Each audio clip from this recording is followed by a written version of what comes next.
Where should we start? I am born in Germany in 1938 in Saxonia, in the eastern part of Germany, in a small village which was called Schrebitz.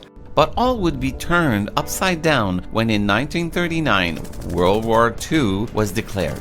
In 1941, his father was a soldier in the Nazi army and was sent to the front lines in communications in Russia.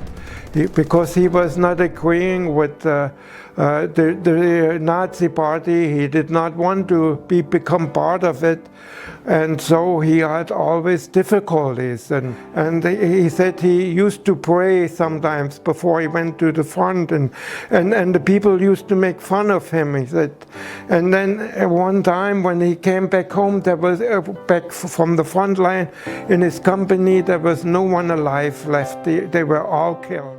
The times rebuilding after the war were not easy. A few years later, due to injustice, they lost their farm. And he came at night and said to my father, the consul and the mayor has decided to put you in jail because the quota was not fulfilled. We had to leave everything.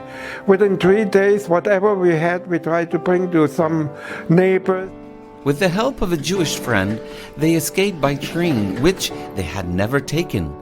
So he brought us to the subway station. He said, I cannot go with you in the subway, but you got to do 2 stations, and the third one you got to go off. You're in West Berlin. Rolf was only 15 at the time, but after 3 months... And I remember it was a Canadian airplane that flew us out from Berlin to Hamburg. It was there that they reconnected with a family his father remembered, which happened to be Christian. Also, Rolf started working in his trade as a carpenter. At the age of 19, Rolf applied to immigrate to Canada.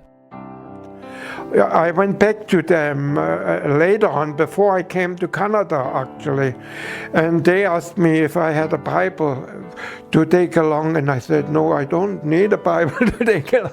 But he said, okay, but I give you a New Testament here, you can take it along. Anyway, it's not taking much place. And that helped me so much when I came to Canada later on.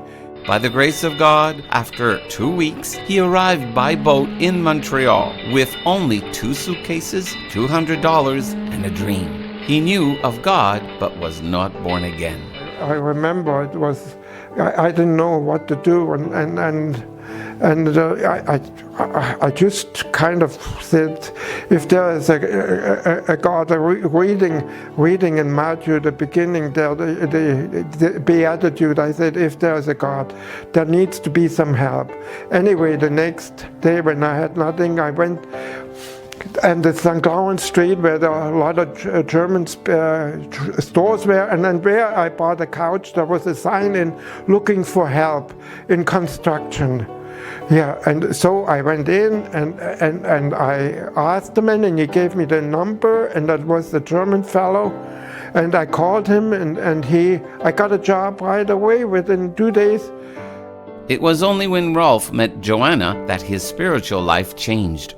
They met through her father after Rolf had done carpenter work for him.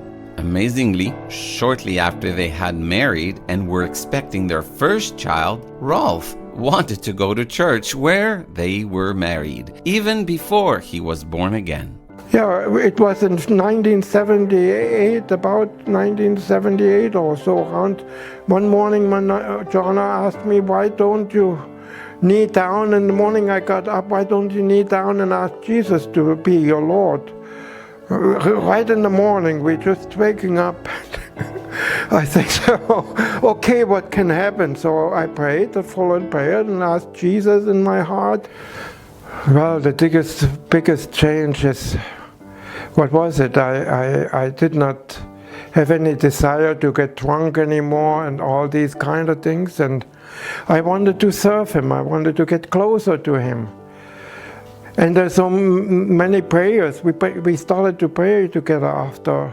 He is a living testimony of God's grace and faithfulness. His walk with Jesus is filled with joy and peace, but also betrayals and rejections. Through prayer, faith, and forgiveness. Rolf is pressing on, knowing God is there for him no matter what comes his way.